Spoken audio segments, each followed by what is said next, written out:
Souvent, nous cherchons quelle est la cause de nos chutes et de nos manquements dans la vie chrétienne. Nous pensons que parce que nous sommes au clair sur ce que les Galates ne comprenaient pas, sur la justification par la foi seule, nous ne courons pas le même danger qu'eux. Oh, que ne savons-nous mieux à quel degré nous avons laissé la chair s'immiscer dans notre religion. Demandons à Dieu de nous faire voir en elle notre plus grand ennemi, l'ennemi de Christ. La libre grâce de Dieu ne s'arrête pas au pardon des péchés. Elle comprend aussi la force de la vie nouvelle, par le Saint-Esprit. Consentons à tout ce que Dieu nous dit de la chair et de ce qui vient d'elle, lorsqu'il nous déclare qu'elle est souillée, condamnée, maudite.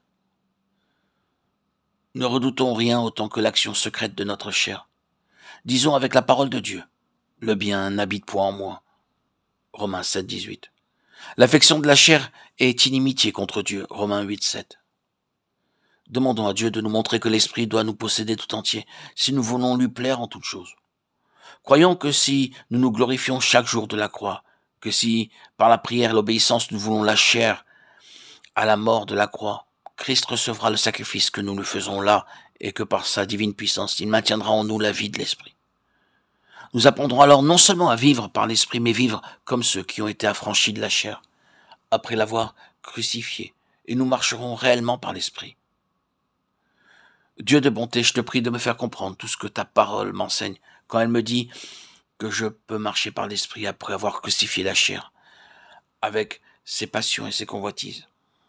Oh mon Père, apprends-moi à voir que tout ce qui vient de ma nature terrestre est ce que tu appelles la chair, et que cette chair a été éprouvée par toi et trouvée digne de malédiction et de mort. Enseigne-moi que notre Seigneur Jésus nous a montré le chemin, qu'il a reconnu la justice de ta malédiction, afin que moi aussi je reçoive la volonté et la force de placer, de laisser ma chair sous la croix, c'est-à-dire sous la malédiction. Oh, fais-moi la grâce de craindre chaque jour que la chair n'empiète sur l'œuvre de l'Esprit et ne la contriste. Enseigne-moi aussi à croire que le Saint-Esprit m'a réellement été donné pour être la vie de ma vie, pour remplir tout mon être de la force qui résulte de la mort et de la vie de mon Sauveur. Seigneur Jésus, toi qui nous as envoyé ton Saint-Esprit pour nous assurer ta présence continuelle et ta puissance de rédemption, je m'abandonne entièrement à toi, te priant de me faire vivre uniquement sous sa direction.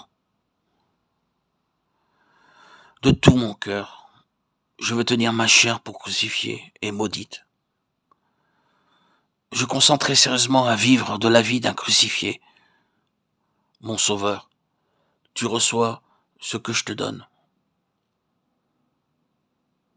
Je me confie en toi pour me faire marcher aujourd'hui par ton Esprit. Amen.